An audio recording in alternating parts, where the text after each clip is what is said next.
Hello, you guys. So I don't know if anybody's gonna come in. You guys probably will, but it's the Devil's Day today. I'm just kidding. It's Taylor's birthday now. Um, I don't know. That's not really how I wanted to start this. I just saw it was the 13th. But I guess I can talk about this while I'm wrapping my presents because I have been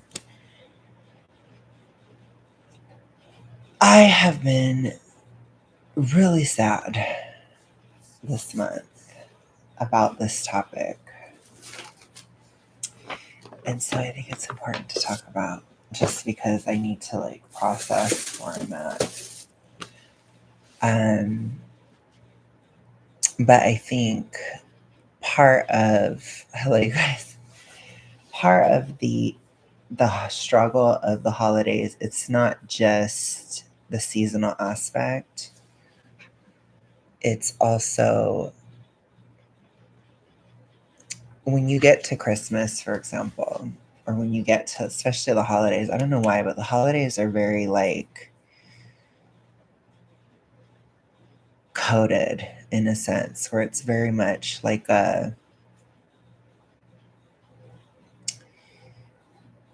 it's like a capstone, right? Um, and so when you come to the holidays, it's always like the first time you have Christmas after something, then you think about it a lot. So whether it was something when my cats passed away, for example, it's like you think about it a lot that Christmas, obviously, or, you know, that kind of thing. But for me, it's definitely been my breakup this year. I've been thinking about it a lot. And I think it's like,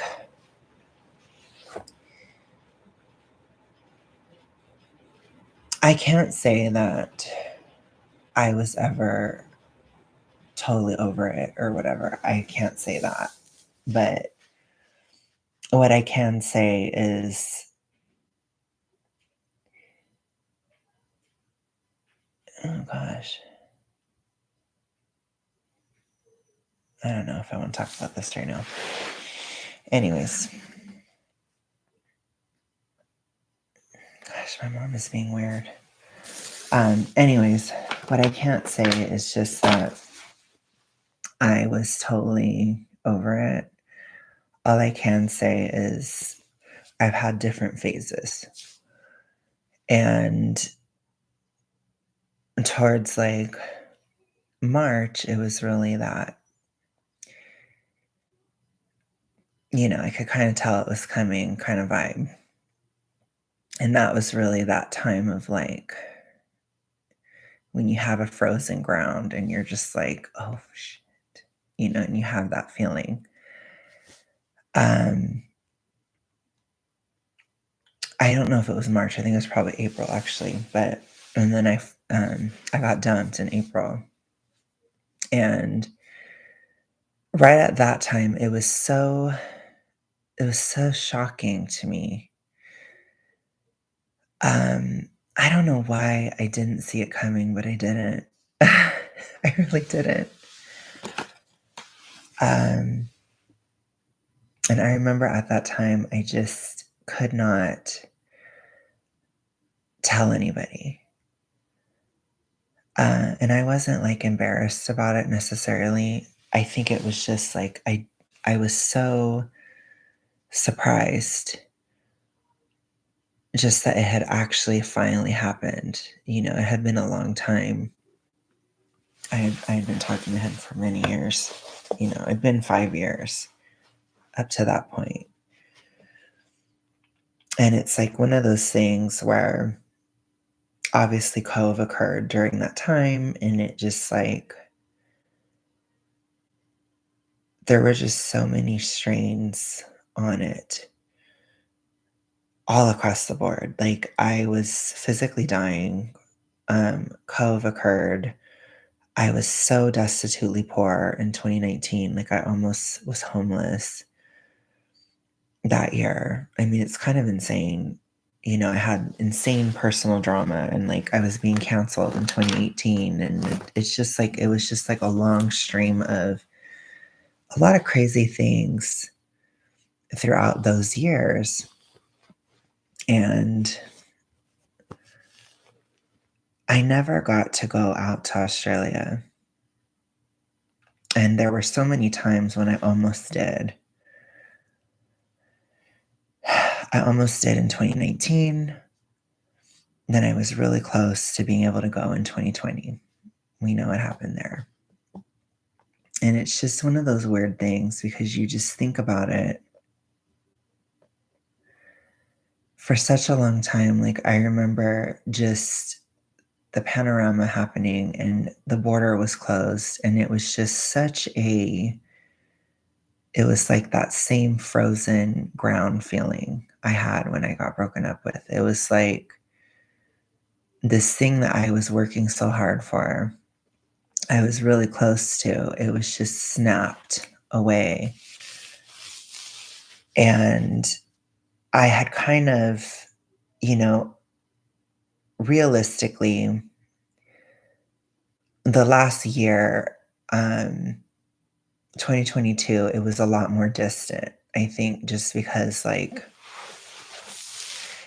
I wasn't as I was focused more on like political stuff and things that were happening in the world at that time. And I was very, I was still in recovery. It's hard. I think when you have a relationship, especially a long distance one, like I did, it's very hard to like, um,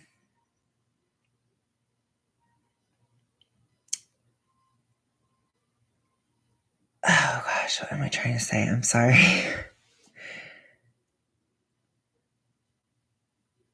I've totally lost my train of thought, but I think I was trying to say like it's hard to change or something. Um, I think just because like, oh, it's hard to feel supported by that person. That's what I was trying to say. Gosh, I cannot think. um,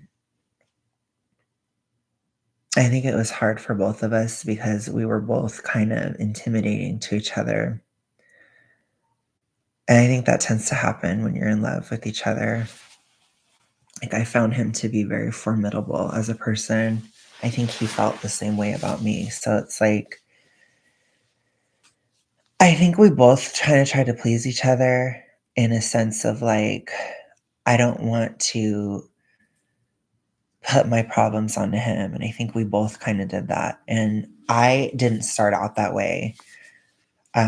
Towards the beginning, I put everything on him. It was like ridiculous. And so I did have to learn to stop. But I think by 2020, I kind of went too far the other way and I didn't put anything on him. And there was a lot of times where it was like we weren't sure if it was going to go on or this type of stuff. Like in 2020, we kind of were more on a break because he was just not doing well and I wasn't either. I was like, I didn't realize how badly I was doing until after that time. But it's like I was actually dying. And then we had a really rough time in 2021. It was very tenuous. So it's like I can't say exactly that it was like not coming. Does that make sense? There was a lot of stuff that was kind of coming because I wasn't doing very well in 2021. And we were on the rocks for like 4 months in 2021. And it was very stressful. It was very hard for me. So it was tough, but then it got better for a while. And I thought it was going to be okay. In 2022, the border opened, and it was more so just financial constraints. And I felt such a relief. I felt like I had at least made it through the panorama. That was what I wanted. I didn't want it to end because of that. That was like my worst fear, um, was, the system, so to speak, destroying my relationship. And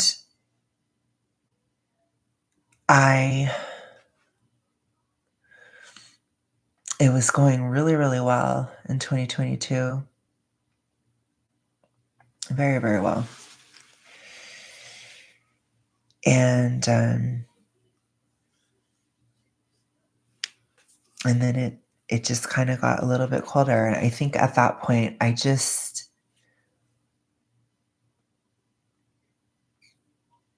don't know. It's hard to tell sometimes. It's like, I don't know if I pulled away or if he did. It's really weird. I think it's just complicated. So, anyways, I'm going to start wrapping. But, anyways, it's just one of those things where it's like,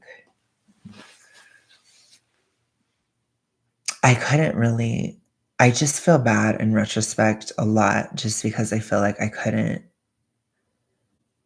do what I needed to do because I was sick.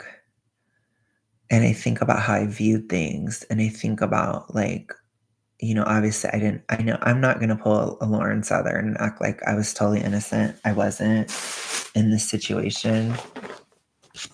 There was a lot of stuff I did that was, like, very, you know,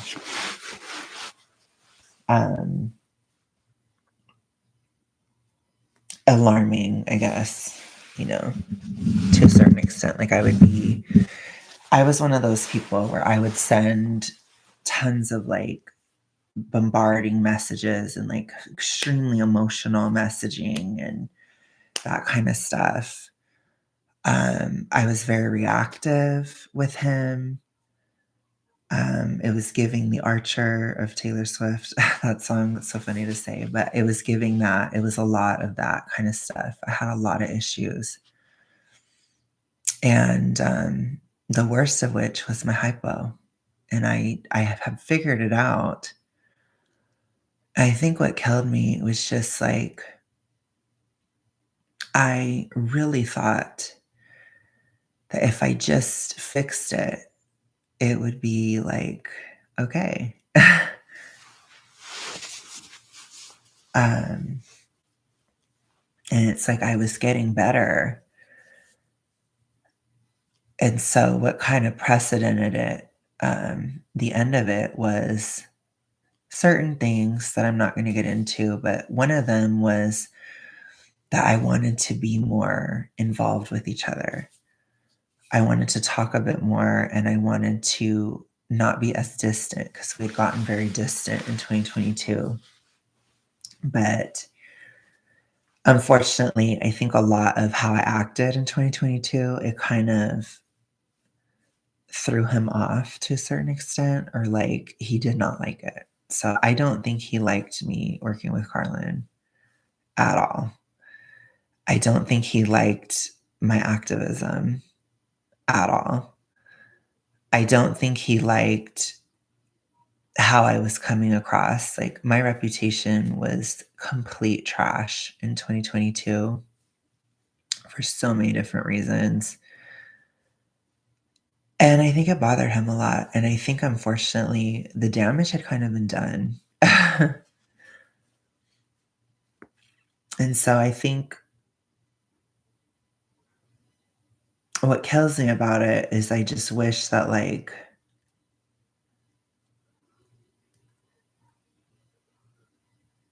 I understand, like, how foggy everything is. I just wish he could have saw beneath it. I don't think he could. And so it's like, here we are. My reputation is so much better now. My mental health is better. All this stuff is better. And it's like, he's gone. And it's just like, I worked so hard to get here, in large part for him, and he's not here. And it just kills me. And I think the holidays do that. Because, like I said, it's a capstone. So it's like, for a lot of Christmases, I would think about our future together and I think about what I wanted and what it would be like when I was finally there and that kind of thing. And it was definitely something I held on to throughout the pandemic. And oh, John, I'm fortunately I'm not one of those where, you know, that doesn't necessarily make me feel better, is what I'm trying to say. But I'm not really like jealous bitch style, it's like I'm happy. I think too, like part of why I wanted to be more involved is because my cousin got married and it just like kind of inspired me. And I was just like, I feel like I could get married. I feel like I could do it. I feel like we've been talking for a while and things are kind of getting better with Cove. And it's like inflation was starting to come down and I was starting to very slowly but steadily get healthier. And then it just ended and it cut me off at the knees. And it's just like, it was just horrible. It was so awful. But I bounced back and I never had done that before. And I think he felt so much pressure when he was with me. I think I put a lot of pressure on him. I think he felt like he had to be in my life or I would like die or something. I think he did list my mental health as a part of why not necessarily part of why he broke up with me, but part of why he didn't, if that makes sense. So I think it was like, I think he feared that I would do something if he dumped me, which that would never have happened. I was never that kind of person. I never would be. I think he just didn't realize that, like, when you're kind of hot and cold or ambivalent is the best word, it's difficult for the other person. And I understand it because there were a lot of things where I was ambivalent about him too. And I think it was difficult for him. It's complicated. Um, but it's just like, I still love him. I do. I really do. I think about him a lot. I think about him all the time. I think about him probably every day. Yeah, I'm just not over it at all. But I think the holidays is just not it. So I guess with this title, what I mean is just like, I wish he could have seen beneath the image. I really wish he could have. I really do. Because I think we would have been on a great path. I really do. And that's hard. Um, because of course it's like, and again, I'm not trying to like, I'm not throwing any shade at my cousin, but it's just like, no, my cousin's gonna have a baby and stuff. And it's just like, gosh, like I really wanted to have a family with him. I really wanted to do these things with him. I really wanted to, it was so much my plan. And it's like, I cannot move past it. Like, I just can't. It's really hard. Um, I think that's one of the hardest things for me is just I'm a very fixed person. Um, I'm extremely fixed in terms of my signs and all that stuff.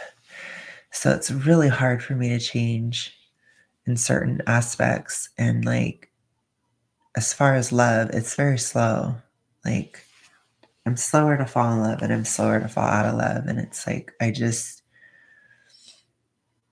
the way that my mind processes it is like a death, because it's like he was far away and he just cut me off.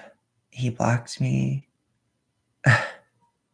all this stuff. It was just very cold, but I understand that it was what he felt was best, just because I think he wanted me to move on and that kind of thing. And I think he really wanted to move on, you know?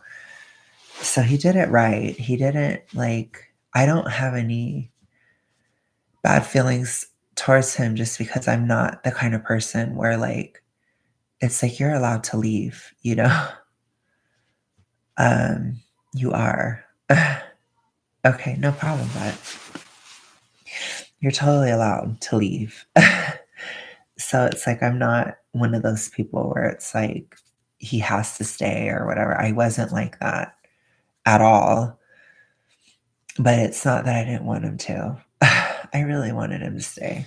I did not want it to be done. So,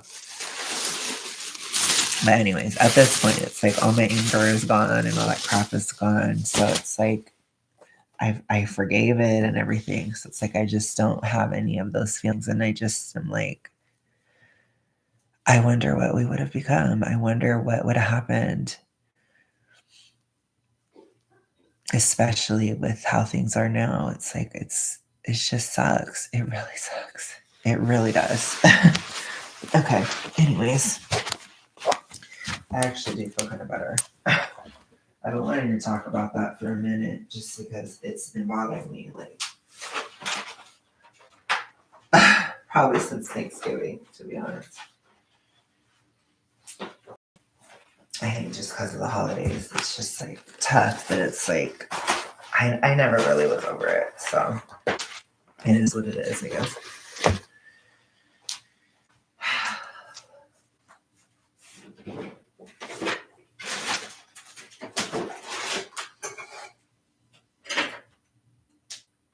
Yeah, my mom's crazy. My mom was like, "There's tape on the desk." There's no tape. I'm so glad I got some. Anyways.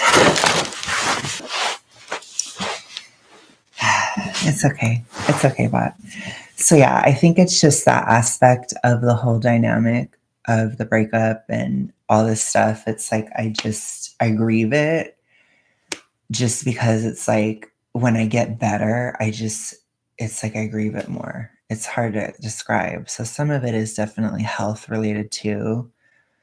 But I do think the holidays matter. I do think certain things in my family structure changing, like my cousin having a baby, or getting married and that kind of stuff. It's like I just feel like really gypped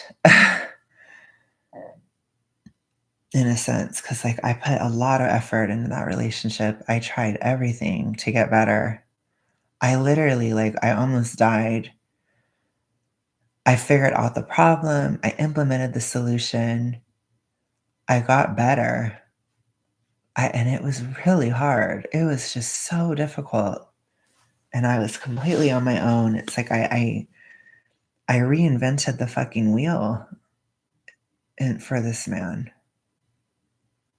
I did. And it just kills me. It's like, it's just a horrible feeling. It feels so unfair. And I already said, I don't regret my time with Carlin, or I don't regret my time last year. As a part of my recovery, I had to just let everything out last year. It was just like, I don't think anybody can understand that hasn't been as ill as I was. But at that time, holding in my anger or holding in how I felt about certain things or holding anything in, that effort would have slowed my healing, and it would have made it harder. Because if you can think of like how it feels when you want to say something but you hold it back. That little bit of anxiety, that like tightness in your chest, that whatever that you feel like, that feeling of like, I want to say something, but I'm not going to.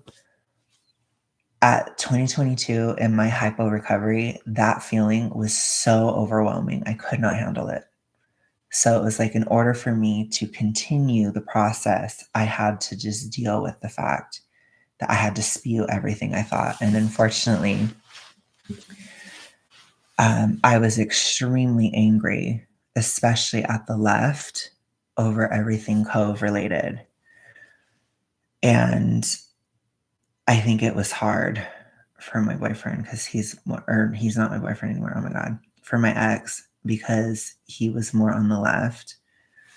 And I just think it was hard. I think a lot of people in his life were really polarized during COVID and getting extremely leftist.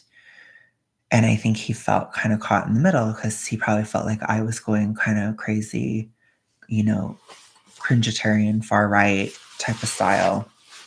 And so I think he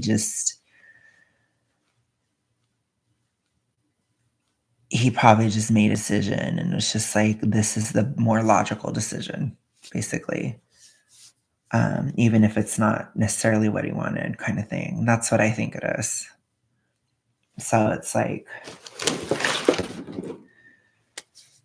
it just sucks. It's just one of those things where it's like, I always had faith. I had more faith than he did. He didn't. So I think it's like he took a more cautious and pragmatic approach and just decided to just separate. And he did deliberate on it, and it was a major thing. But I think, obviously in so many months of reflecting, I've thought about it so much. And I just think that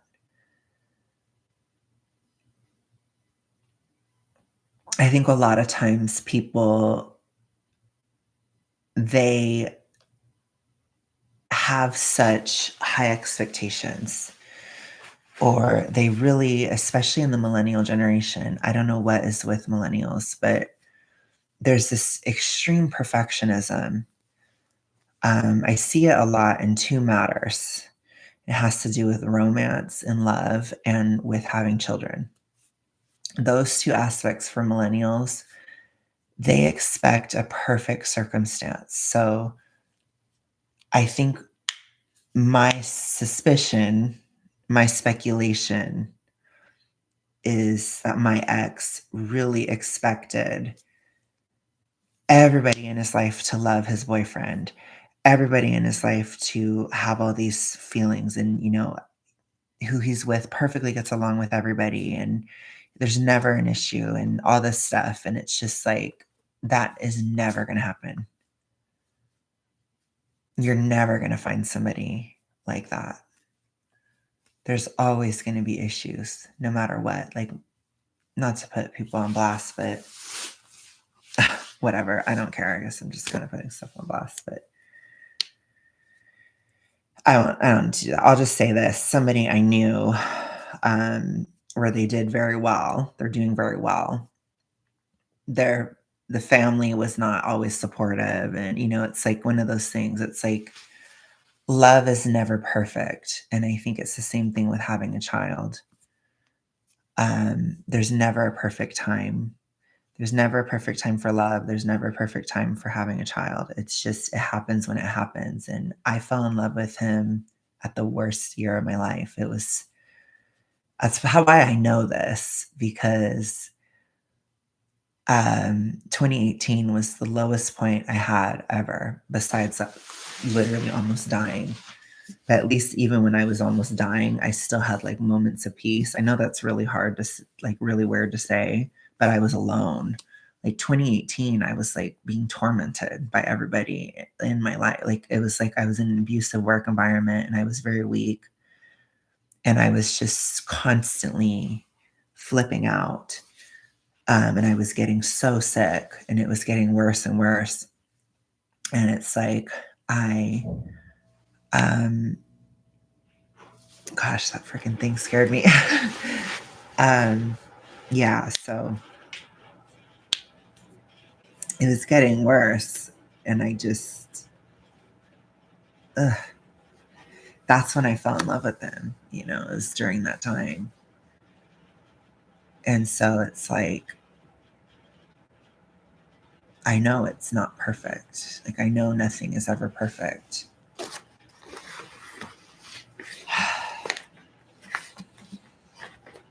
Anyways, I just talk about that aspect of like having a child and stuff just because um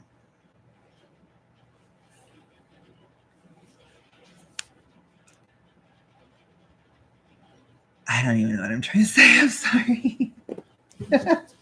I talk about that aspect just because like that whole surrogacy thing came up today, and it's just another one of those things. It's like I see so many people that are against surrogacy. They want people to have children under perfect circumstances, and that doesn't exist at all. And so it's like, I think a lot of times people get into extreme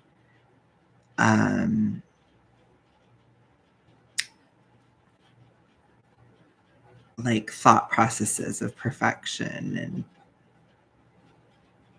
these kinds of things, you know, where they're just like, oh yeah, like you need to have the mom and the dad, and they have to have the perfect amount of money, and they have to have this and that, right? Like people have that mindset. And it's like, in reality, if you wait for a perfect time to have a child, you're never going to have one. I think that's why a lot of millennials don't. And they'll say, oh, it's the economy. Oh, it's I haven't found love. Oh, it's this. Oh, it's that. Oh, it's that. Oh, it's that. And it's like, no, it's because you want things to be perfect and they're never going to be, basically. Because again, it's like people find love and then they feel like it's not perfect. So then they throw it away. So it's like that kind of thing too. Yeah, well, John, I mean, I think if you're, it's not as necessary. I think if you're gay, I don't think it's as necessary, to be honest. Um, I just don't. I think it's kind of like whatever, right?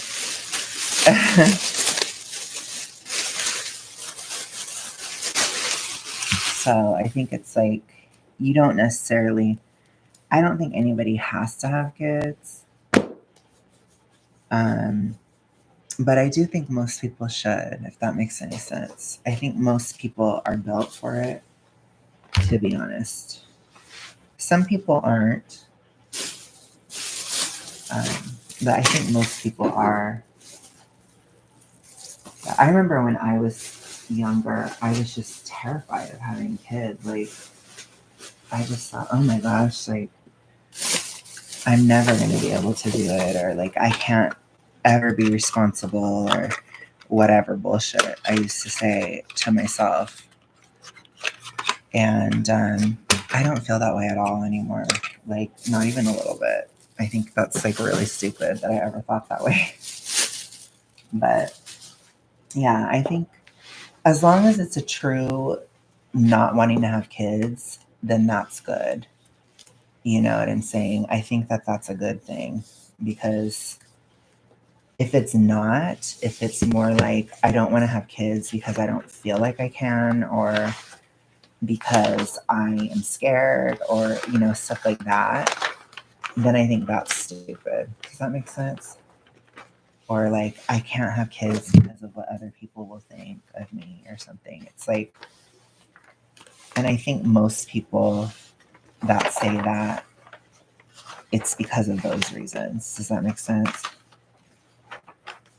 Not all. And like I said, I think it's different when you're gay. It's just so much harder, and it's just like you have to really bust a mission to like have a kid when you're gay. I think for me, it's just something important. It's something that I don't think I'm not going to be able to do, or like, it's something I don't think I'm going to be able to not do. if that makes sense.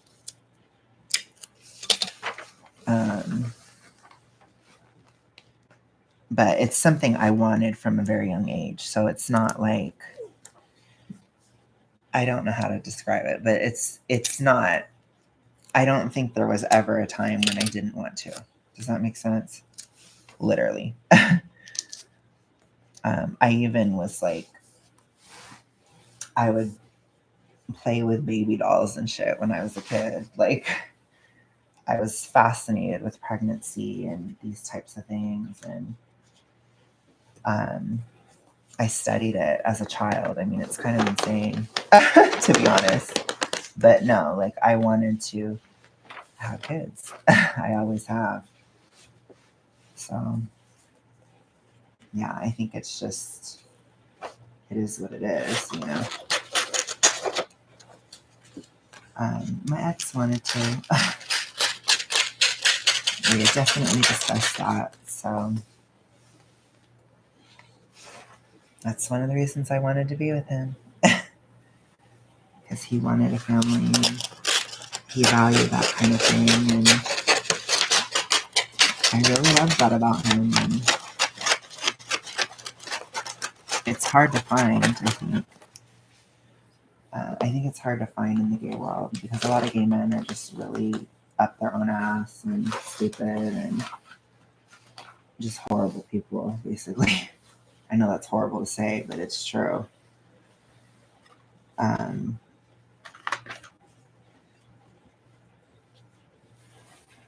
Which I'm not saying that not wanting kids makes you those things. I'm just saying that a lot of gay men are those things in general.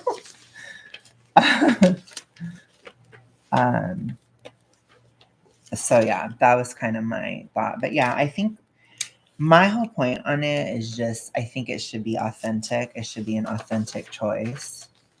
And I think as long as it's authentic, then it will be what's best for you, if that makes sense. Yeah, I agree, John. I think it's a lack of morality. I think they feel like they don't have to be moral because a lot of like cringe-servative takes tell gay men that they can never be moral. And they believe that and they internalize it. So then they don't ever try to be moral at all. So then they're just a horrible person. And it's really unfortunate. I think it is definitely in part kind of the evangelical blame. Like it's partially their fault and then it's partially the gay person's fault because you don't have to listen to John Doyle or Elijah. Like I would never take moral advice from Elijah, for example. You don't have to listen to, you know, Matt Walsh on everything. I think there's this weird thing, I think in general, but especially in gay men, there's probably like a correlation between hypothyroidism and gay men. I don't know. I think gay men are like the most hypo of all. I'm kind of an example of that. But I think a lot of gay men are in the hypo haze really badly. And so they're just like, they can't just listen to some of what somebody says and then be like, no, to the rest of it. A lot of gay men, it's like all or nothing. It's like, I completely agree with you, or I completely reject everything you say, and I have to say the exact opposite of you. It's like if Matt Walsh were to go on a rant about how evil it is to be gay or whatever, but he also talks about how great it is to have a family. I can think that when he says it's evil to be gay, that's stupid, but I can also agree with him that having a family is good. A lot of gay men can't. So a lot of gay men, they're like, I can't believe what he said about being gay is evil.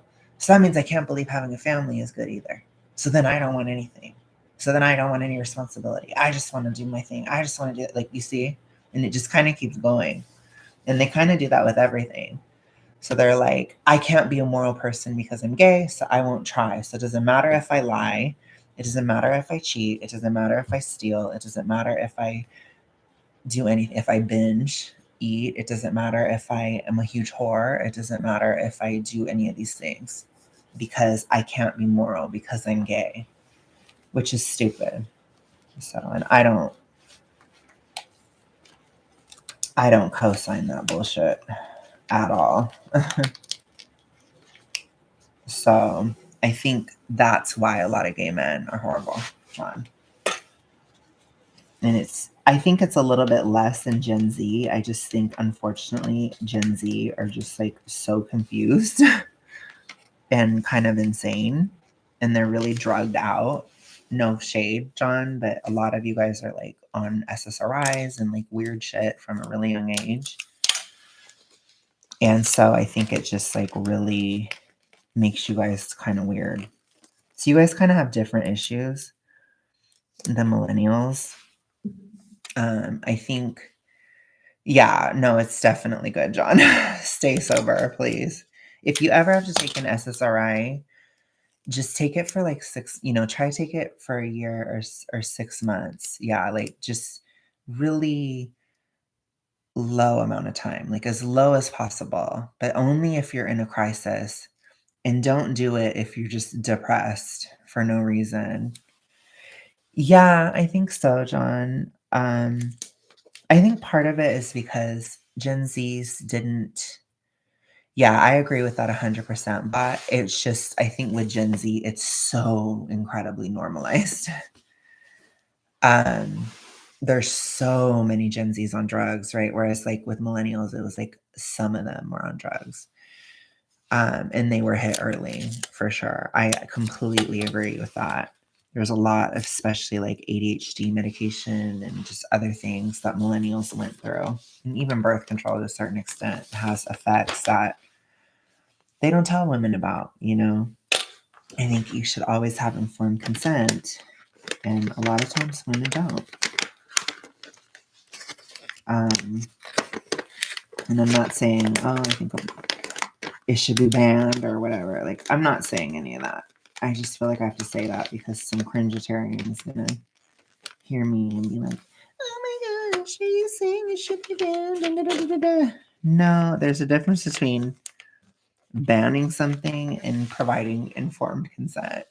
Like, hey, if you get on birth control, it can fuck up your moods. Hey, if you get on birth control, it can change the types of men you're attracted to. It makes you more attracted to feminine men. Is that something you want? Hey, if you do this, it can cause this, it can give you mood issues. Or if you're already hypo, it might make it worse. That kind of thing.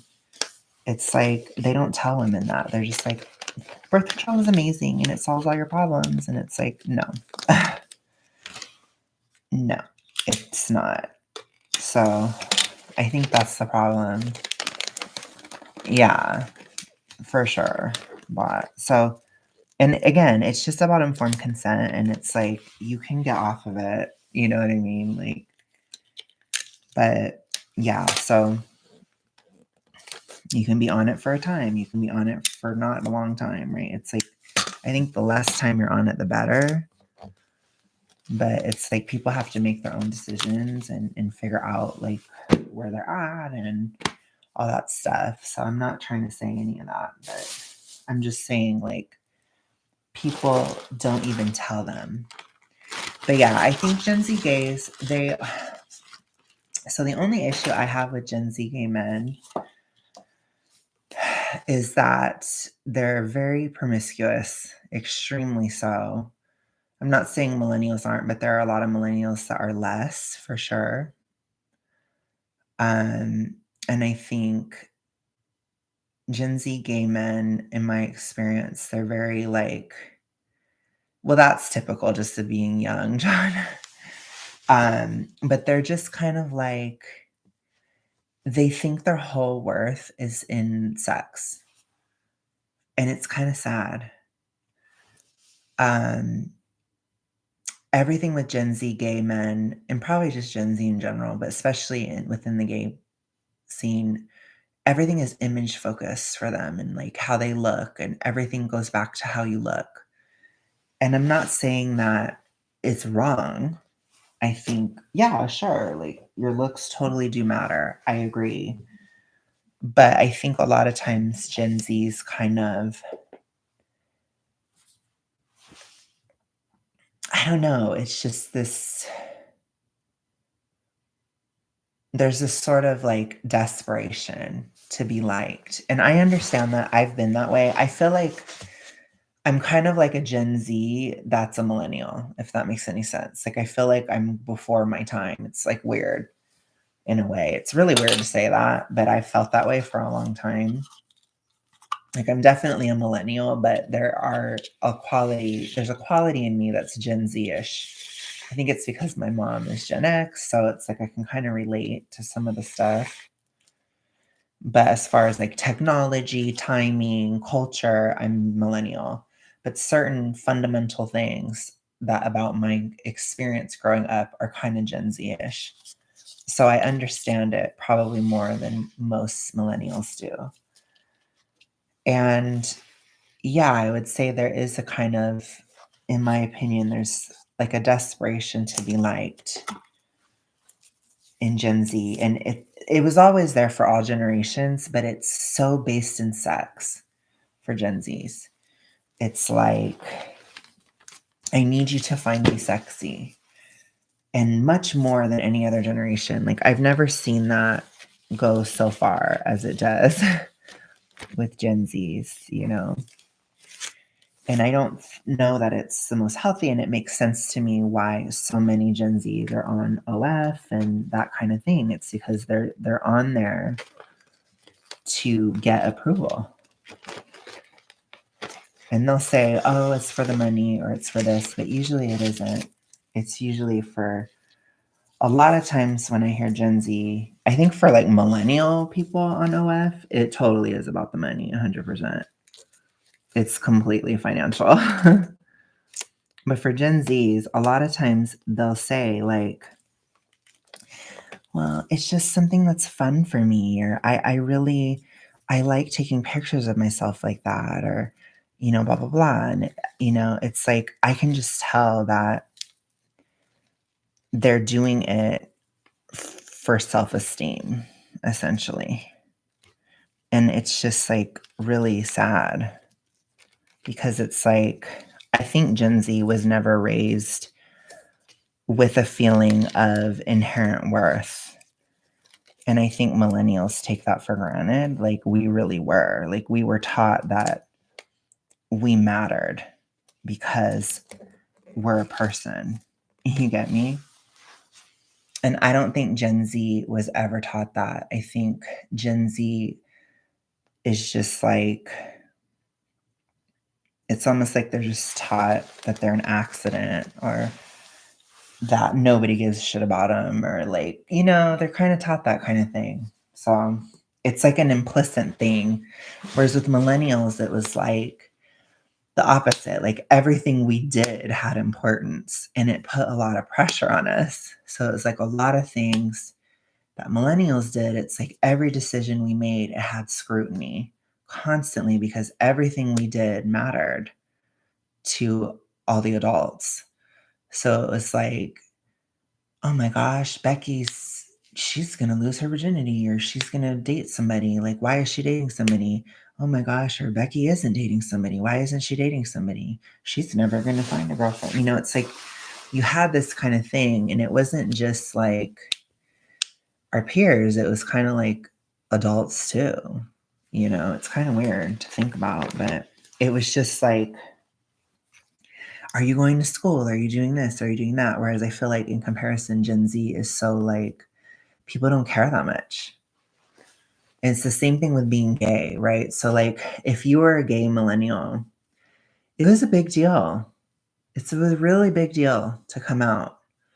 It was a big deal that you were gay. It was a big deal that you were making that decision. Even if your family was accepting, it was like, oh my gosh, yes, queen. It was like, yes, like you're amazing, or I love you so much, or whatever. With Gen Z, it's like people didn't care. So it's like you come out and it doesn't matter for the most part. And I'm not saying this like for everybody everywhere. I'm just talking more about trends. I'm sure some struggle and whatnot. And the internal struggle is of course there, and that's totally valid. But it's just that weird difference, you know? It was so different as a millennial. It was like it really fucking mattered a lot,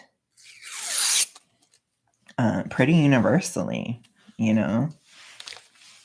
So it's a weird feeling, or it's a weird thing to look back on because it really isn't like that anymore about anything. But it's like, even if you were like a girl, like if you're a millennial girl, who you dated, who you decided not to date, who you were friends with, what you major you wanted, like everything was a huge deal to not just all of your friends, but to every adult in your life. And so it's really, I don't think it's something that Gen Zs can understand, but that's probably why you guys are a bit more relaxed, because it's like, yes, there's maybe less self-esteem or feeling ignored or whatever, feeling unimportant that that plays into that type of vibe. But there's also like a sort of like, you had more of a freedom to just be yourself, whereas millennials didn't. It's like when I was in high school, I loved Paramore. Okay. And I got hate because I loved him so much. Because it's like you weren't allowed to like anything as a millennial. Like, Lisa, me and her have talked about this a lot. But with millennials, there was a very, very big focus on like breadth. So it's kind of like, are you able to like as many things as possible, right? Be broad, have an open mind. That was like the biggest fucking goal of every millennial, was to have an open mind. I always used to think it was the dumbest thing ever, and I just didn't give a shit. But a lot of people in my generation, breadth of knowledge. I don't know how to describe it, but broad knowledge. That's probably the wrong word, but not depth, but broadness of knowledge, right? So a shallow interest in many, many, many things. Like, think about Tim Pool. He's like a classic millennial. Like, Tim Pool knows a little bit about everything, but there's not any one particular area where he's like incredibly deep. And look at the difference in like Carlin is more of a Gen X, in my opinion. I know she says she's a millennial, but she's a Gen X, in my opinion. Carlin is extremely focused and goes extremely deep on the socialism aspect and the schools. But millennials don't do that. Millennials are all about broad focus. So you can see in me, I am a millennial. I do talk about a lot of different topics, but I break away from millennial tradition where I focus deeply on certain issues, like, for example, hypothyroidism. So that's probably more like a Gen Z thing. That's like a different kind of a flavor that I have. I'm not a typical millennial. Tim Pool is a typical millennial. Taylor Swift is a typical millennial. Like, so think about what it would be like, John, for you to be you, and imagine most of your peers and most people your age are acting like Tim Pool and Taylor Swift. They're extroverted. They're always going out, always a party. Were you there? Did you go to the party? You didn't go? Oh my God, you weren't invited? Wow. You're kind of a loser. You weren't even able to go. Oh my God. Are you dating somebody? I think you might be dating that person for too long. Do you think you should move on now? I mean, get over that person, get under someone else, right? Like, look at this. Imagine every single person in your life, all of your friends kind of having that sort of cultural attitude. Oh gosh, you only have like one artist on your iPod. Ugh, I have like 200 artists on my iPod. I have like 2,000 songs. I'm like really experienced. I have a lot going on. You don't. You're boring. I remember I had like very low amount of songs on my iPod. That was like a huge fucking issue, where it's like I could tell you everything about Hayley Williams. I could tell you everything about the band breakup of Paramore, everything that went down, everything leading up to it. I was so obsessed with them. I would watch interviews. I mean, think of how obsessed I am with Taylor Swift. I was like that probably times like maybe 1.5 with Paramore, like constantly watching interviews every day. Oh my gosh, that's funny, but there were definitely stoners and stuff, like, drugs were, like, really cool to millennials. It was like, "Oh my god, you did weed? Oh my gosh, you're so cool. You're so cool. You're so experienced." Everything for millennials was, "You're experienced." So it's like, "Oh, you've had sex with all these guys. You're so experienced." Or, "Oh, you've done all these drugs. You're so experienced. You went to all these parties. You've traveled the world. You've done this, you've done that." Everything was experience, experience, experience. It drove me nuts. It really did. I thought it was really stupid and like really vapid at the time. That's why when people are just like, "Oh gosh, like I miss the old days and whatever," I never do. I'm like, no, it's stupid. Because on the other side of that, the only two cultures you had in America was like the breadth, so like, oh, how much experience do you have and how many things are you doing?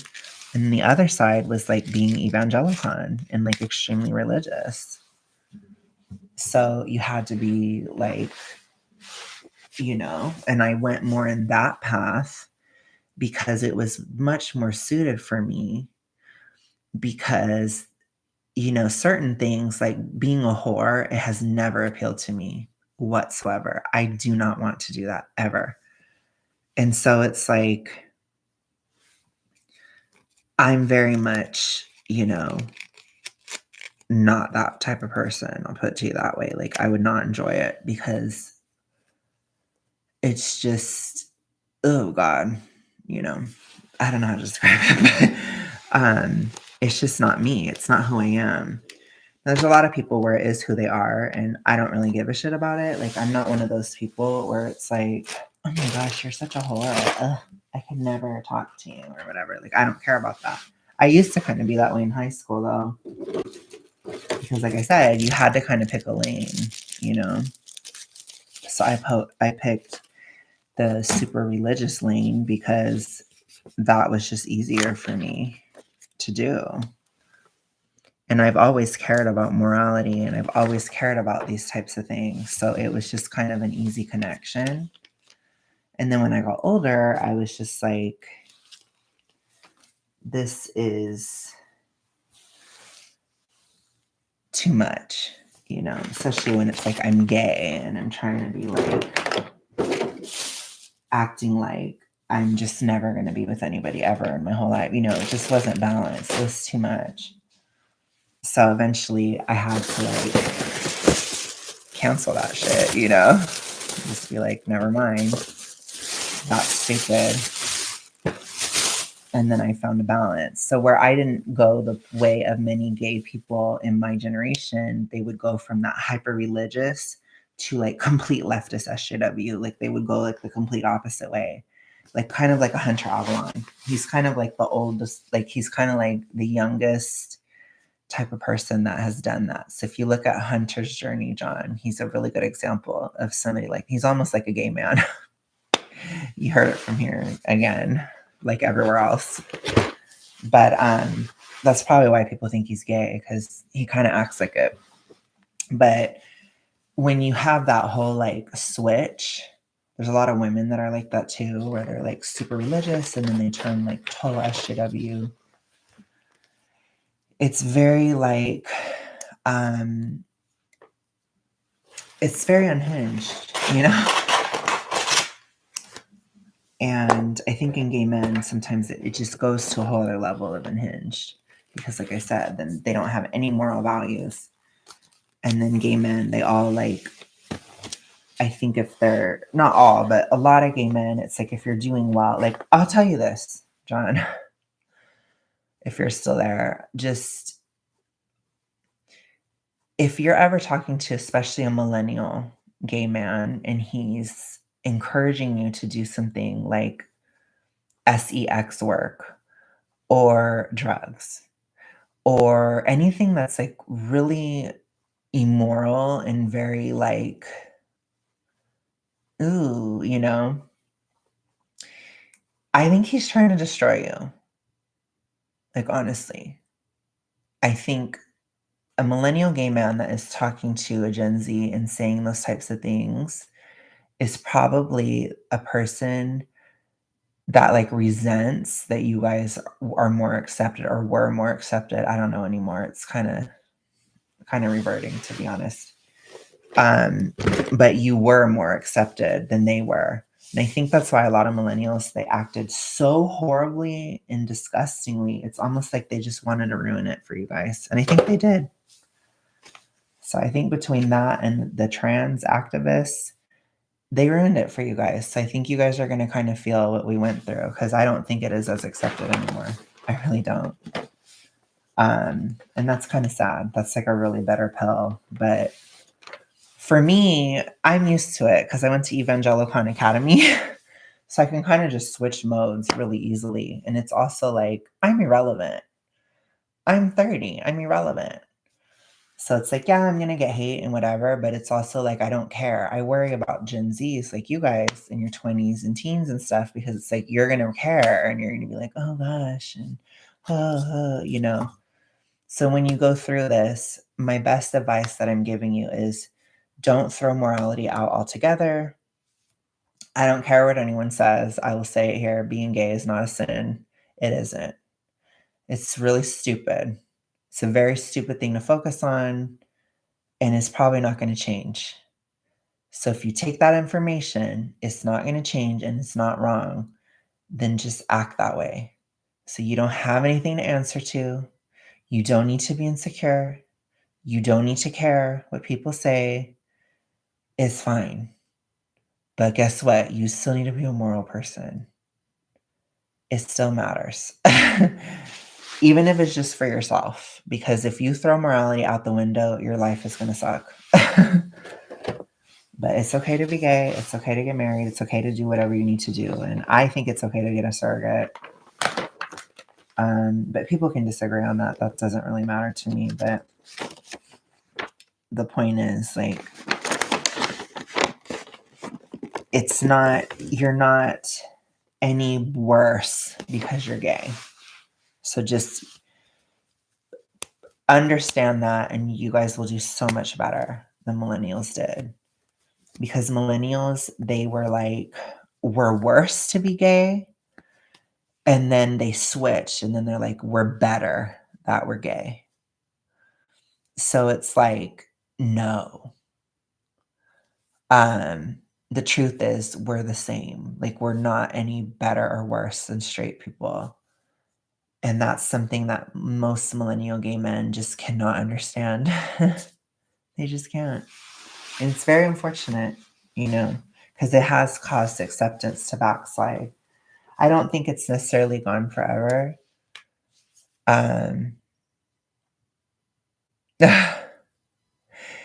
Yeah, I agree with that. That's so sweet. You're so sweet. Yeah, I think it's like, are you a Gen Z? Love it or love? I'll just call you, don't worry. Are you a Gen Z? But yeah, totally. Like, that's all I have to say is just don't think you're better or worse than straight people. You're not. You're just the same. All it really is okay, you are. Don't worry, you're fine. Um, all you are is just it's harder to have kids, and that can be a blessing or a curse. Okay, so it's like you're never going to have an unplanned pregnancy ever in your whole life. So that's like a huge burden and a huge thought that you just never have to think about. And on the other hand, it is harder to have kids. So it's kind of like being infertile in a way. And just think of it that way. And you can have kids, but it's harder. But yeah, that's the real kicker. And then it's just that, like, you won't have kids with your partner. You can never have it be both your DNA, which is like a very foundational thing that I think a lot of straight people take for granted, which I think is not cool because it's a huge blessing. They also don't understand, like, they take marriage for granted and stuff because they always had that option. I didn't, so I don't. It is important to me because I don't take it for granted because I didn't think I'd ever have the opportunity. So anyways,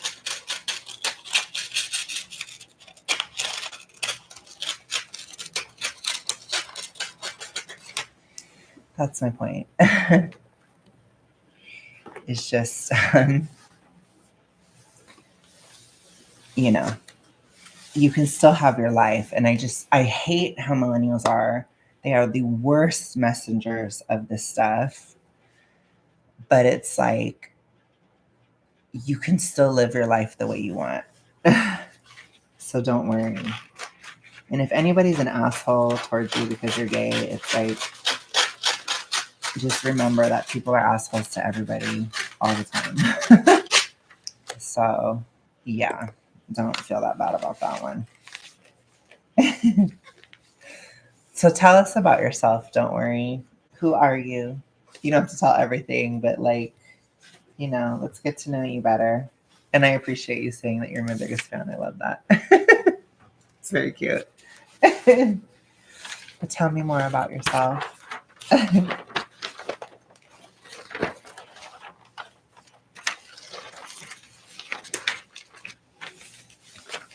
I'm curious.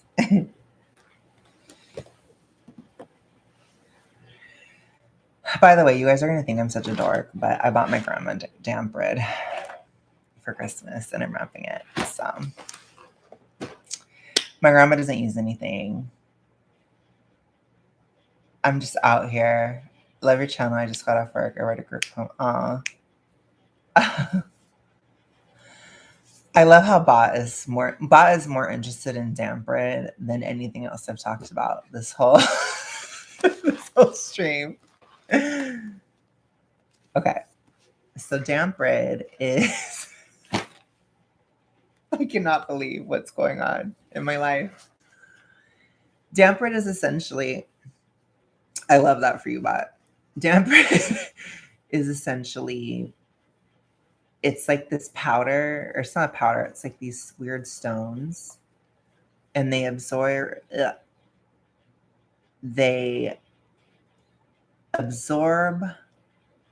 the moisture from the air, and it takes the moisture from the air and it puts it like in this little sack, and it's called damp bread because it gets rid of damp smells. I feel like a commercial now. It gets rid of damp smells in closets in rooms that are musty. So yeah, my grandma's closet gets musty. So as you can see, it says here, attracts and traps excess moisture, eliminates musty odors. And that's what it does. And that's why I use damp bread. I'm just kidding. But my grandma will actually use it because my grandma, she doesn't use anything. She's not the best to buy stuff for because she doesn't use anything. So I'm like, she'll actually use this because she has. I got it for her birthday too. But I thought of it because that stupid commercial kept coming on where it was like, everybody damp bread, and it just kept coming on. And then it was like around my grandma's birthday, and I was like, I should get my grandma damp bread for her birthday. And so it kind of became a thing. So here we are. Anyways, Alex, why am I low-key dying for you to have a light conversation with a legit fat activist? Because you're here for the tea, that's why. Because you'd love it. Because you'd like to see them yell at me and go all like, oh my gosh, you're just an evil Trump supporter. You're horrible. You're systemic oppression. Whatever else they would say. That's why. That's why you want to see that. You're self-hating. You're this. Oh my gosh. Do I look like I hate myself? No, not at all. I don't. Yeah, pretty much. That's what they would say. Even though it's like, no, I used to hate myself, but I don't anymore. Because it's like, I don't know. Because I just realized being gay just didn't fucking matter. You know? It really doesn't. So, but yeah, I feel for you guys that you guys are going to probably kind of go through what we've gone through. Because millennials didn't want you guys to just be happy. So they had to destroy everything for you. So, but I think you guys will be the last ones to go through fugliness.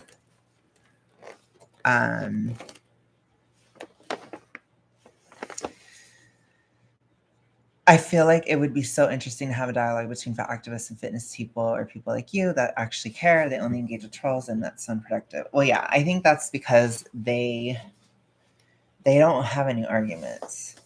Does that make sense?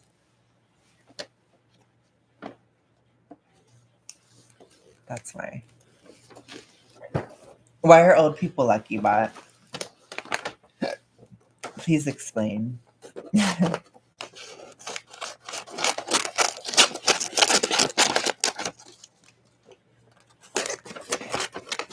I'm glad you like me. Don't worry. Don't worry. You seem very young. Why do you think Gen Alpha are lucky? They had to deal with Cove at a super young age. I don't think that's lucky.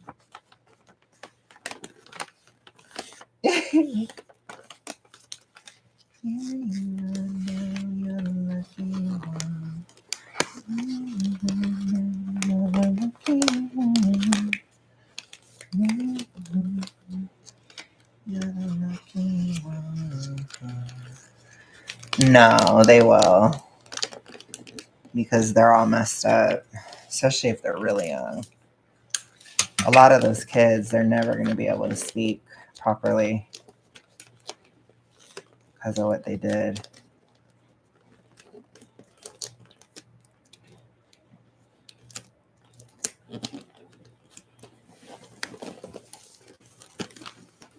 Love that mountain.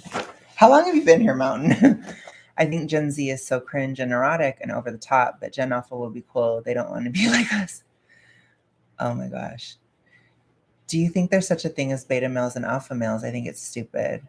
Oh, wow. So you just came in. I had like a long ass thing. If you want to hear me like weep, I didn't really weep, but if you want to hear me bleat about my ex and my relationship and how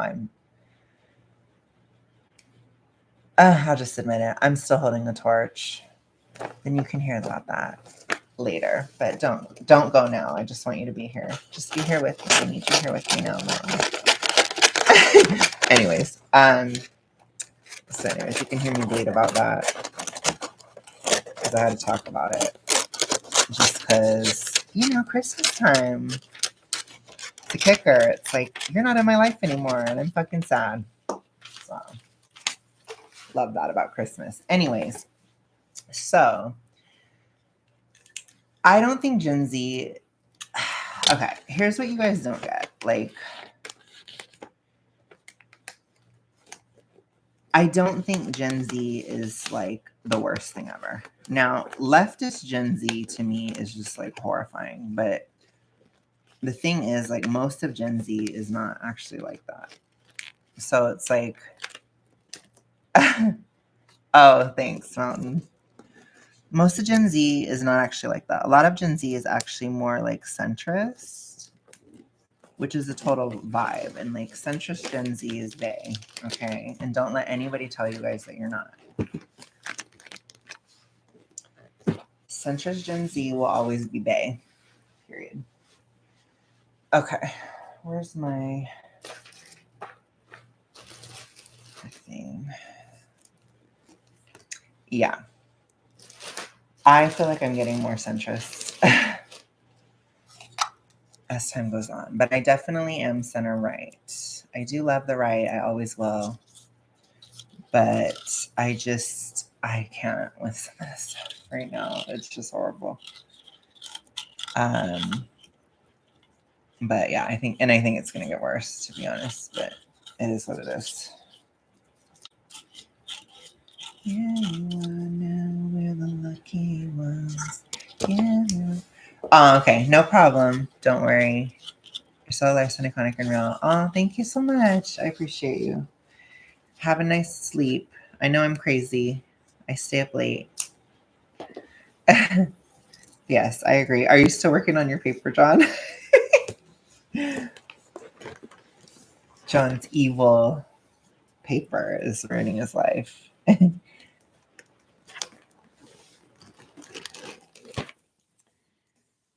Oh, crap. I always do this wrong. Stop it, Bot. You love it.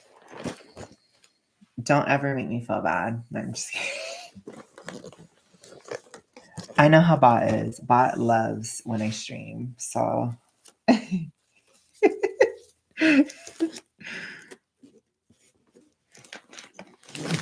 Oh, shit. It's not my fault that it's Christmas, okay? I was going to film something for my main, but then I was like, I got to wrap, sweetie. Like, nope. It's time to wrap. You get to rap forever. But whatever. I think it's better to get this shit done. And I actually have tomorrow off, so I'm not working tomorrow, thank God. Yeah.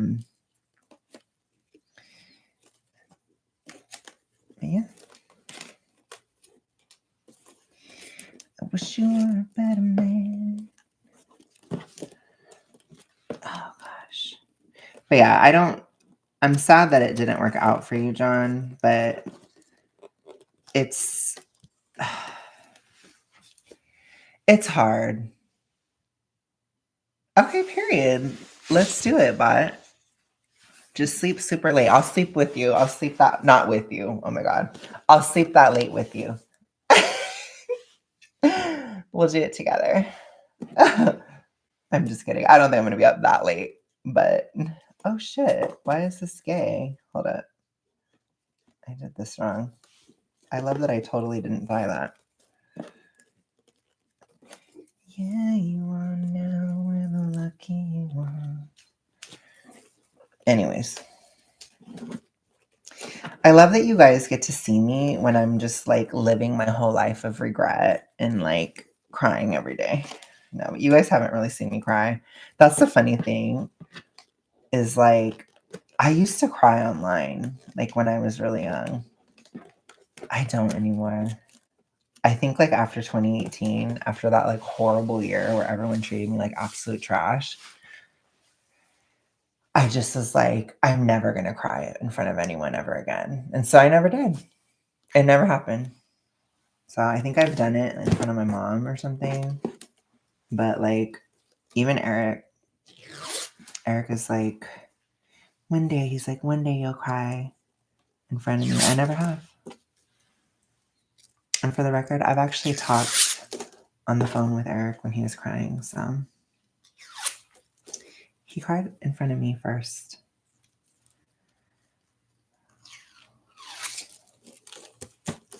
But I've cried so much. I've had so many problems. It's kind of insane.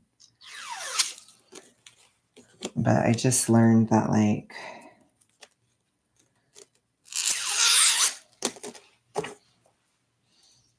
I don't know. I learned a lot, to be honest. I know that's horrible, but pain is probably a better teacher.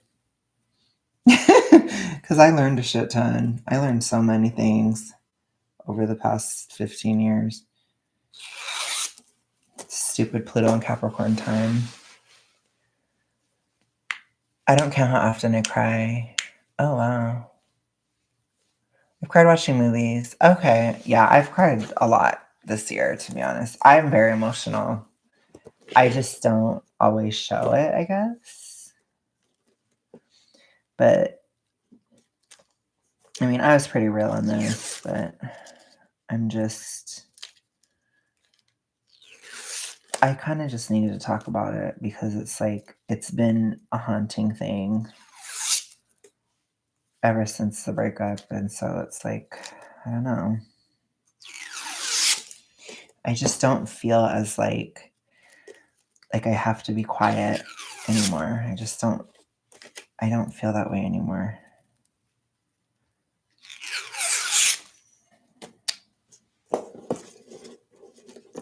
I just don't want you guys to judge him, I guess. Because I don't think he deserves to be judged in a sense. I think it's just like, it just fucking sucks, you know? That's all. It would be funny though. Maybe I meant to be with a Gen Z. That would be funny if I ended up with a Gen Z. I think I would go for an older Gen Z though. Probably like 27 or something. But anyways. Okay, I need a pen. I'm gonna grab a pen. I don't cry for movies. Ow, my knee. Fuck, that hurts so bad. Oh, do not be on the ground with your knees. As a fat person, it's just horrible.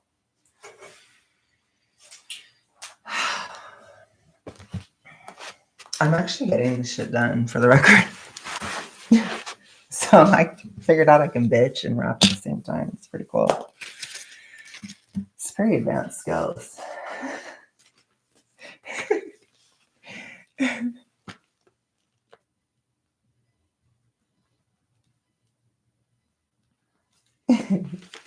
So funny.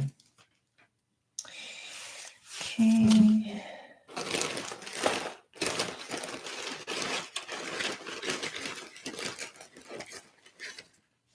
Wally, oh my gosh. You probably do need to go to the gym, but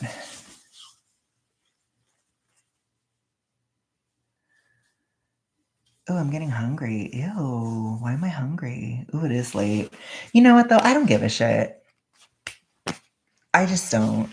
It's like, I'm not gonna give a shit that it's late. You see, I have like this weird attitude right now. I'm just like, I don't give a shit anymore. It's like I'm just tired of giving shits. It doesn't fucking matter.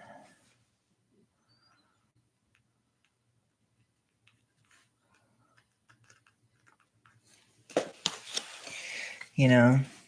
Like, John's doing finals right now. John's like practically cramming. So who cares, right? What does it matter?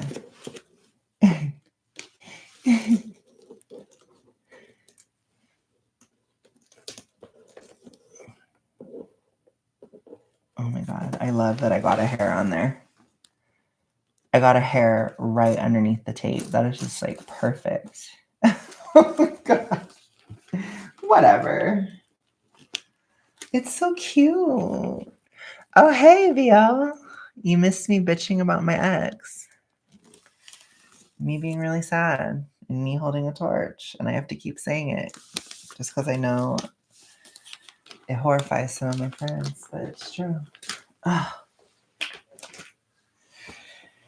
Anyways, you missed it. I know, I love this. It's so cute. It's so cute. I'm just kidding. It would be really funny though if I ended up with a Gen Z. I think I could see it just because, like I said, I have that weird Gen Z-ish quality where I could kind of it could probably work out. But if it were to happen, I think whoever I end up with next, whether it's somebody new, whether my ex does come back, which I still will do a silent hope and prayer for at this point, or it's somebody else, I think it'll be the last time. Like, I think it'll work out. I think it'll probably be the person I marry. I think I've been learning so much about marriage this year, especially in like relationships and shit. Yes, of course. I love Christmas, so you're evil and hateful if you don't like it. That's all I have to say. I need to put this somewhere else, but I don't know where. I'm gonna put it over here. Oh. Okay. So this is the other thing I got from my mom.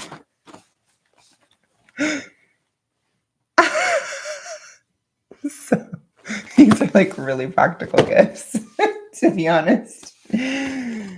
But I'm just like, this is kind of everything. And I don't want to talk about it. I don't think my mom can hear me, but just in case, I'm not going to say anything. So yeah. I saw it and I was just like, I should just get this. So I did.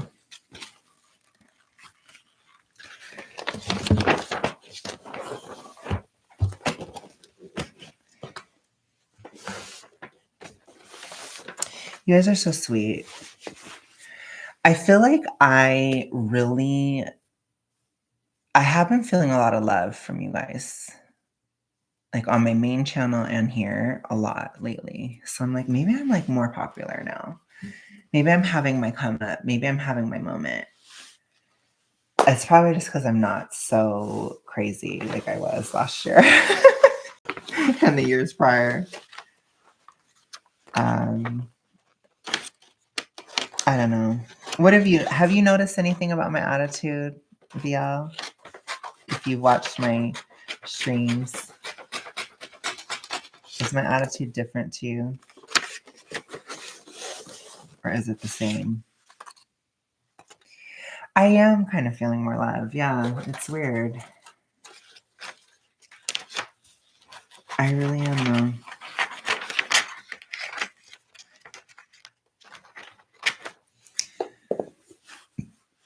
I know. Could you imagine, bot? I think I might actually. I'm hungry. That fucking sucks.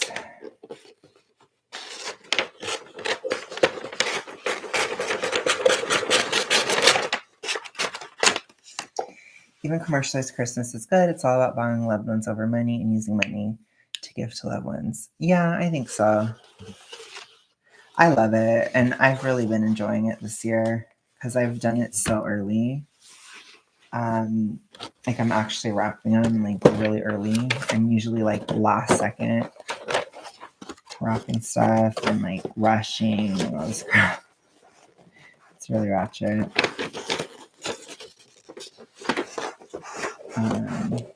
That's usually what I'm doing.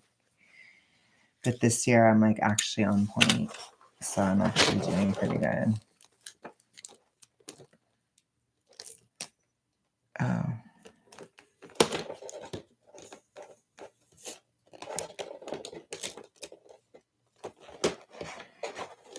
Whatever. I'll just wrap it this way. Who cares? I just realized I'm kind of wrapping it the wrong way, but I don't really care.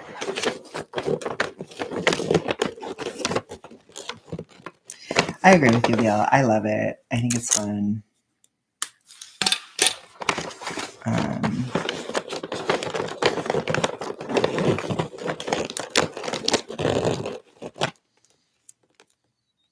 It was just funny. I think one of you guys said I was wholesome, or somebody told me on my main channel today. They're like, insurgent. Oh my gosh. Somebody told me they're like, you're so pure or something. I was like, whoa.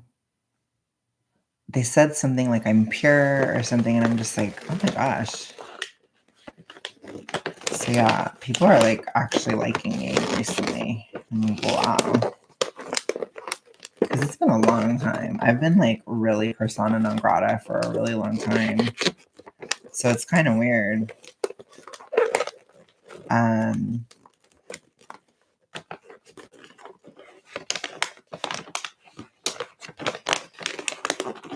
But it's fine.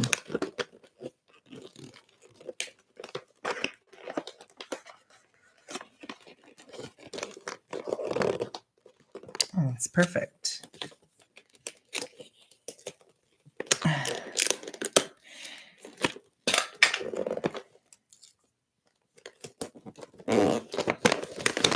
This is working out so well. I'm doing so good.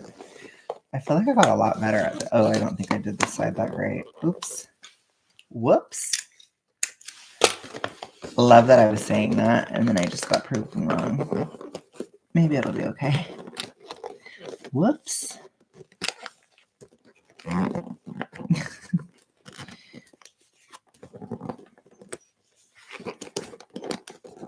It's okay, I guess. It's not that great. Never mind, this is kind of a fail.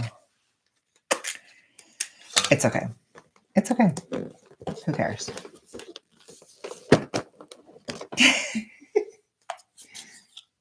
I'm gonna do gold.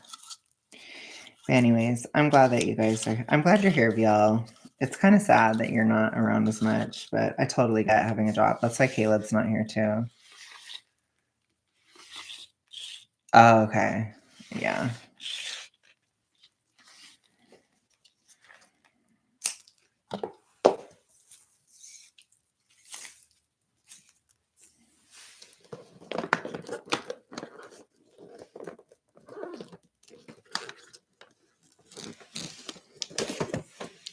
Ooh, I'm starving. Oh gosh, I don't know what I'm gonna do. I don't have any food.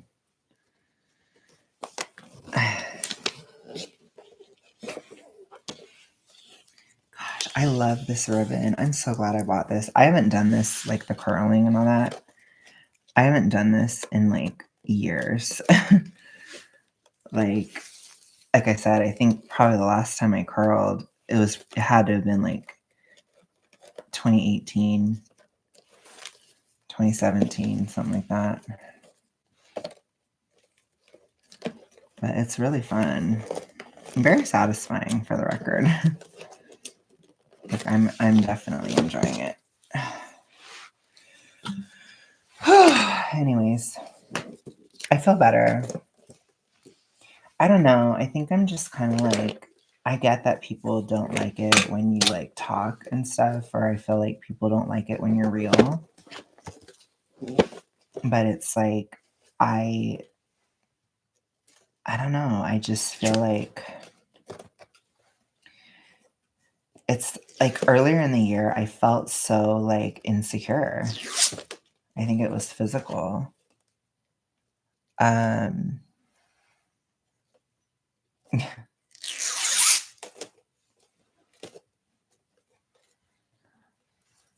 So I think like my hormones were all fucked up, so I felt super insecure. And so I was scared to talk, whereas like last year I just went crazy. And it was a bit much. This year I'm like, I was overly conservative in a way and I didn't say enough. And so I'm like, I just want to make sure I like say enough next year, you know? And I'm just going to start now because it's like, I don't know. I guess life's too short in a way, you know?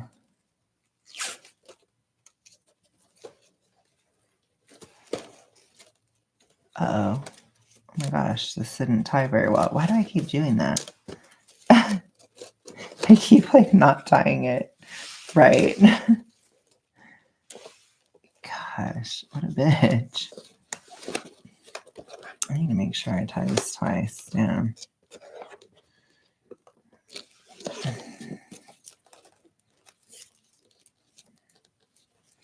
Anyways, sorry guys. I'm getting problems here. You're gonna have to bear with me for a second. But I don't know. I mean, you guys are fine. I don't know why. I just think there's like this weird belief I had where it's like, if I just shut up, then people will like me. And it's like, that has never been true. So I don't know what the fuck. I must have just like been smoking crack this year because I'm like, I don't understand like why I felt that way, you know? But I really fucking did. I felt that way a lot this year. And it's like, oh gosh, like if I just shut my mouth but it's like the only people that have been upset with me are people that are like promoting sex work and stuff. And it's just like, ew, you know, like I don't give a shit if they don't like me. You know? I don't know. Okay. Period. That was perfect.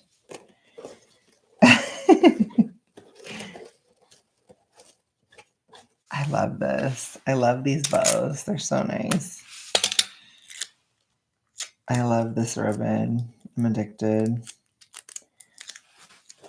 I kind of like just having the normal ribbon on here because it's just, I don't know, it's kind of bougie. It's like it takes effort, you know?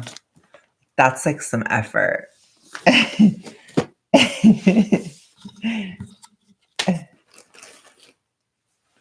It's just kind of fun. Okay.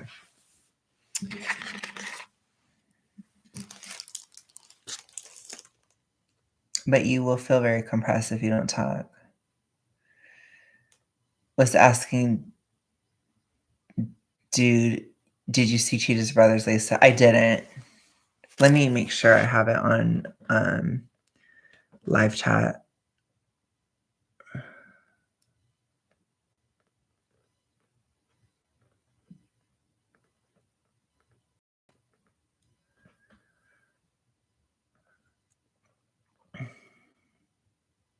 Oh, you didn't say anything in this one. I'm not really, I think a lot of times, especially libertarian types, they always assume that I'm making political statements. Like in my video, for example, where it came up was I was talking about it, and the girl in the video, she was acting like she was saying that she felt sexy because it was her job. And she's like a super morbidly obese girl, and she's obviously very miserable in a lot of different ways. She's also openly talked about the fact that she has been AR'd. And so there's obviously trauma there, and she's talked about how there's trauma there. And she got into it. And I was arguing that she was doing it because she's so obese that she doesn't have any energy to do anything else. And when she said, like, I'm fine, I'm sexy because it's my job, I just kind of countered it and I said, your job is sex work. Yes, but, and to me, that's horrifying. And I don't think it's a flex at all. I think it's really scarring. And I don't think it's a situation where you're thriving. I think anybody that's doing that is not thriving. They're not living their best life. They're not, yeah, it just seems horrible, to be honest. So it's like, you can do it, but it's not like you're doing really well. I don't see you as doing well if you're doing that job. And that's really all I was saying, is that it was horrifying to me, which doesn't imply a political statement, does it? No, not really. I didn't say anything political or legal about it at all. I just said it was horrible, and I would never advocate for it, and I don't see that as a flex. It's nothing to brag about.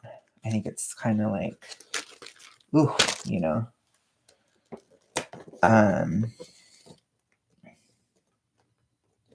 But that's really all I was saying. Like, as far as politically, which I try not to get into politics as much on my main channel, but politically, I'm more so in favor of decriminalization.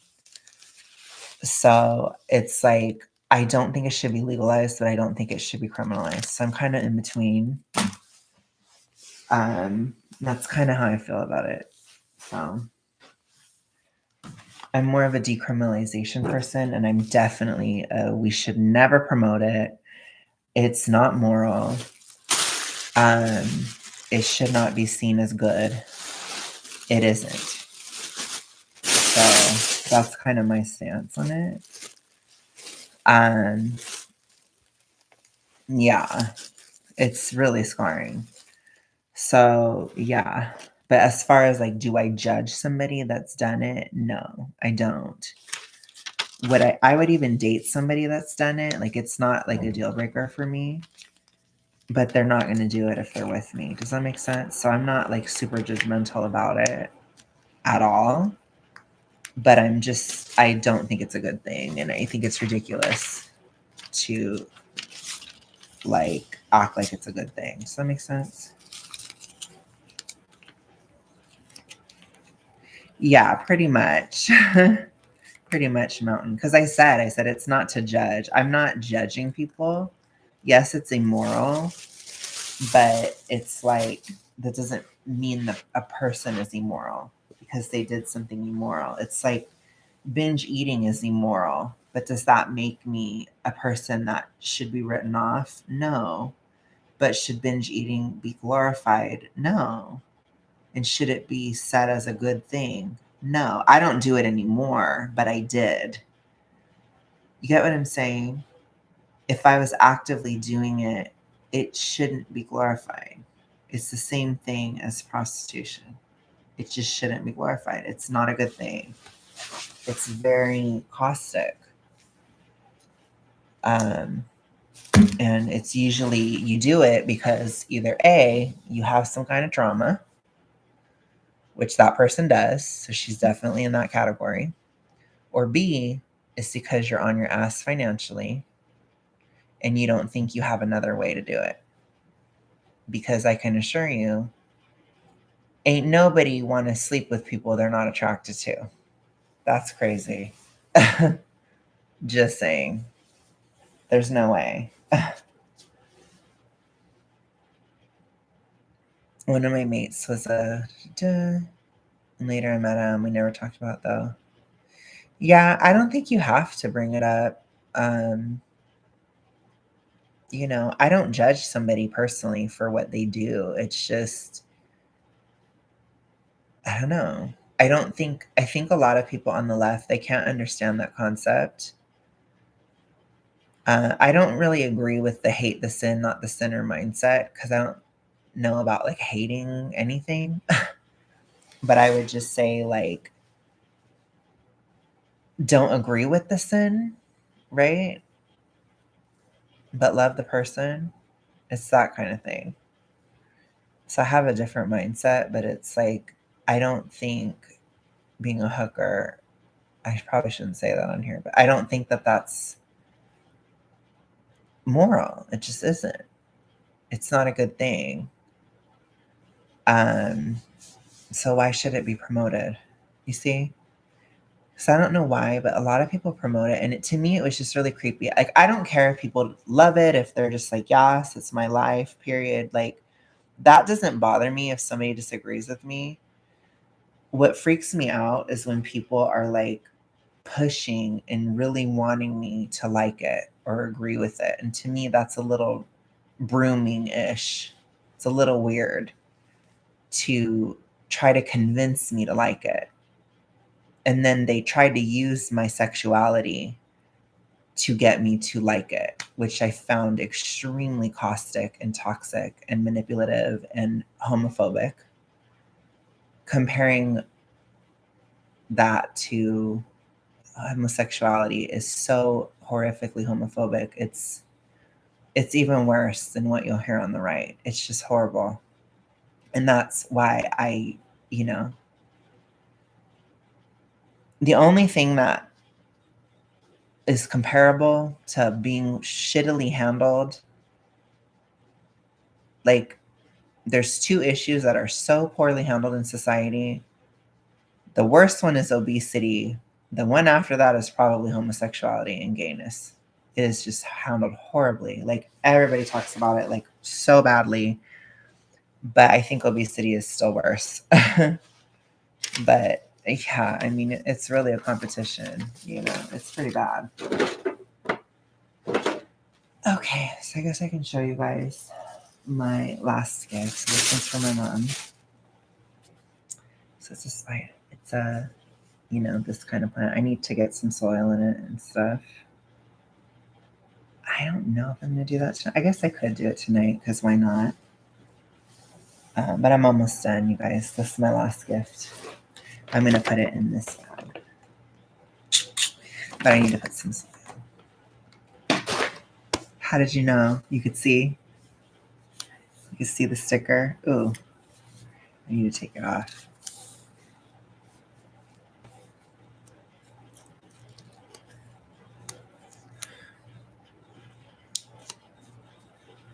I don't know what you mean.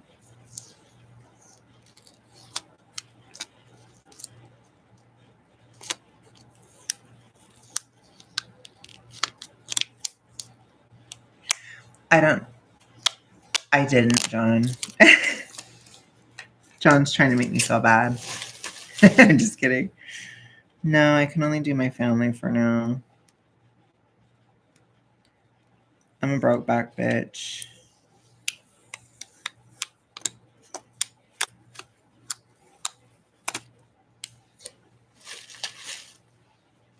This really needs soil. I love that bot. I need to get soil. I'm going to be right back.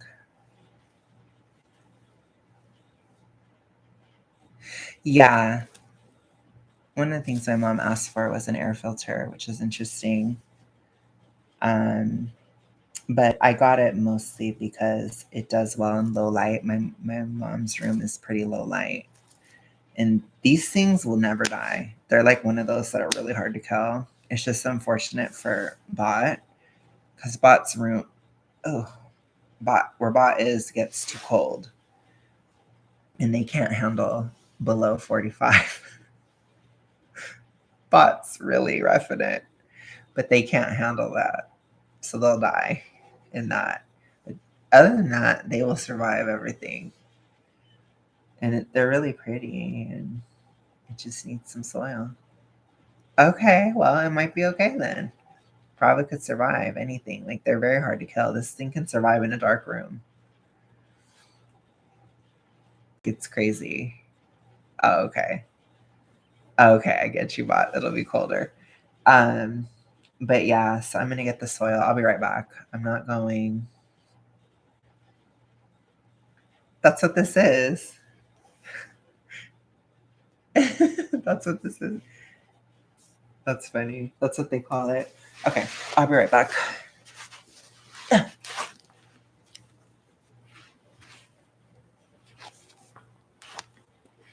gosh. Jeez.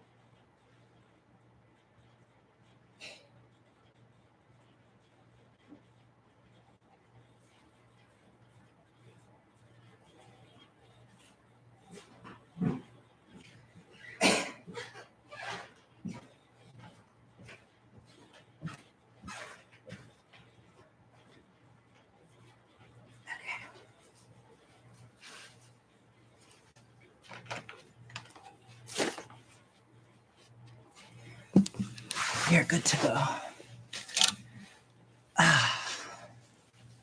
Yes, it is, John. But that's how cold it gets. That's why it's like she's not gonna be able to have a plant in there. It's too cold. I at least told her. Oh my gosh, I went to this evil store. I had to be really careful. I could have gotten shot in there. I was sweating it. I'm just kidding. Okay.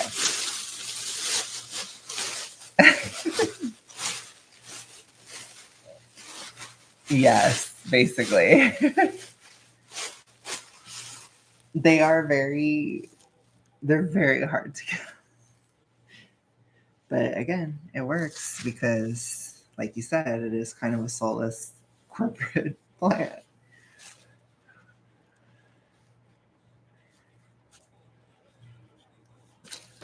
That's very true.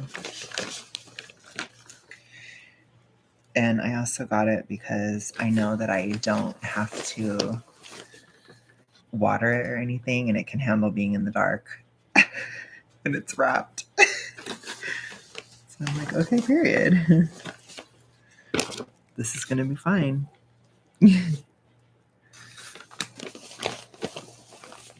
And then it was on clearance, as Bot pointed out, because Bot is like basically telling me I'm tacky.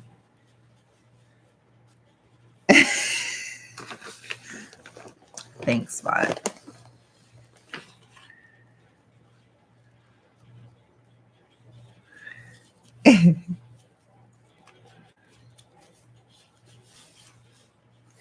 So basically all Bot is telling me is I'm a tacky hoe.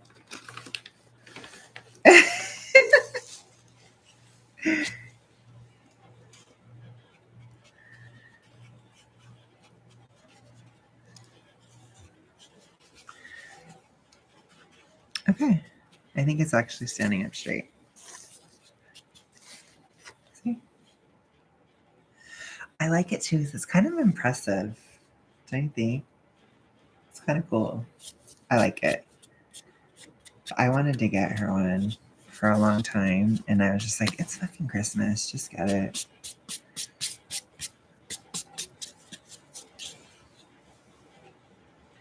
So I just decided to get it. I was like, whatever. Okay. That was really easy. Yeah, pretty much. Yeah. It's very, I don't know what it lives on, but I don't know. Is it tilted a little bit?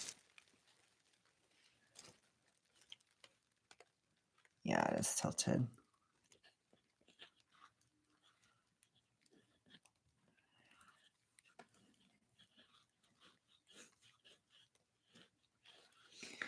Just gonna push down the soil.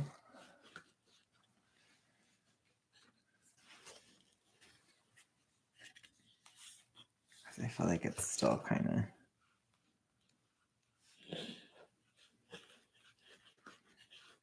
I don't know. I think it's okay.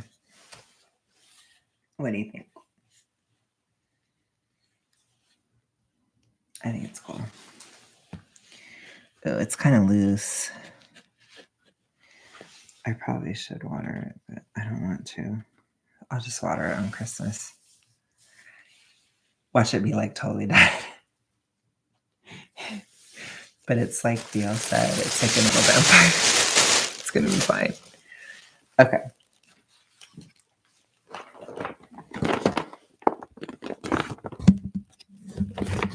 I love how this bag has like 98 cents on it. I think that's hilarious. Jeez. Let me get some tissue paper. And they look pretty good. Oh, I like how the strings have been longer. This one I like really bleeded for a while though.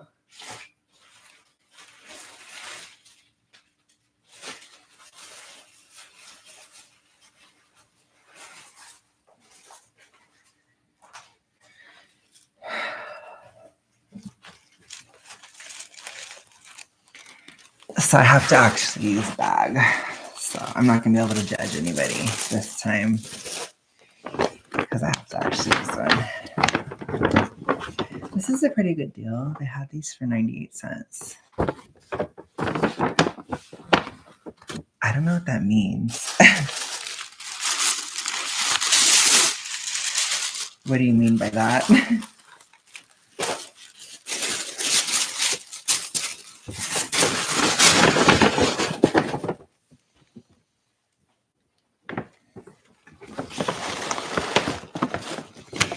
It's tall. I'm going to have to really cover it. It's sticking out the top.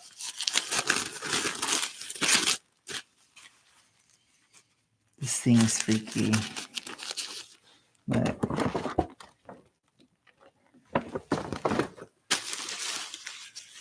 it's tall.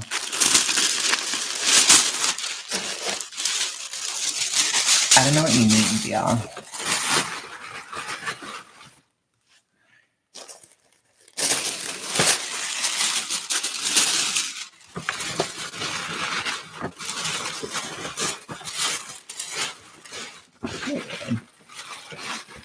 Oh shit. It's peeking out. Oh my god, this thing is crazy. This thing is possessed, you guys. It's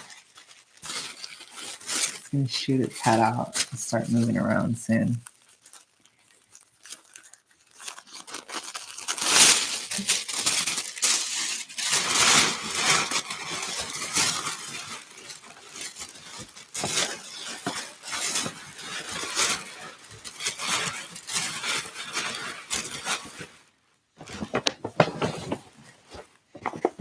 This is gonna be so tall. Yes, it will, Mountain. You should look up an experiment. There were these horrible gay guys. I think they're both like leftists, horrible millennial gays. But they have this channel called like ASAP Science or whatever. Oh, shut up, BL. You're so gay. Anyways, they have this like horrible channel called like Science, or what is it? ASAP Science, and they did an experiment on the two plants like that could handle complete darkness for like months. And the two that could handle it were the ZZ and that one. So it's gonna be fine. So yeah, it will be fine, I promise.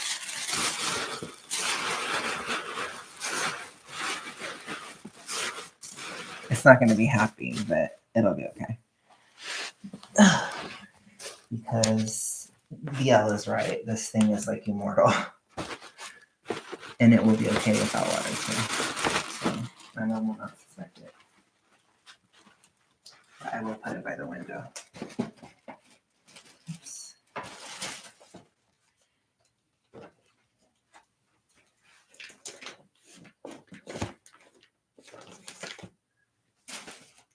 Ooh, I'm like, I think my butt is showing. I'm always so paranoid about my butt showing. Okay. Pretty good. All right, you guys. So I'm not going to, I only have like, oh, you can kind of see it.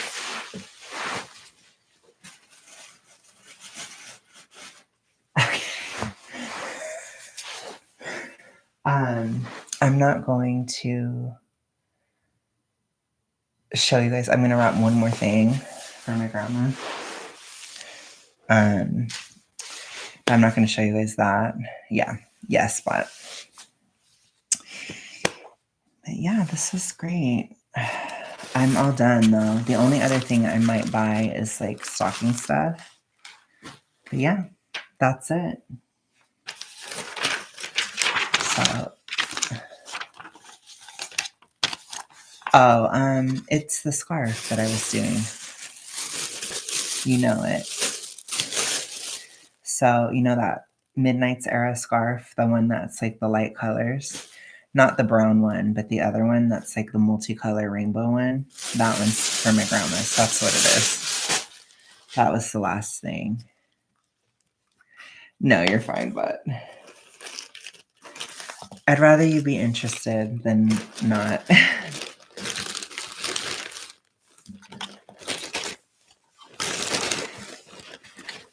Anyways, you guys, this is a pretty successful stream.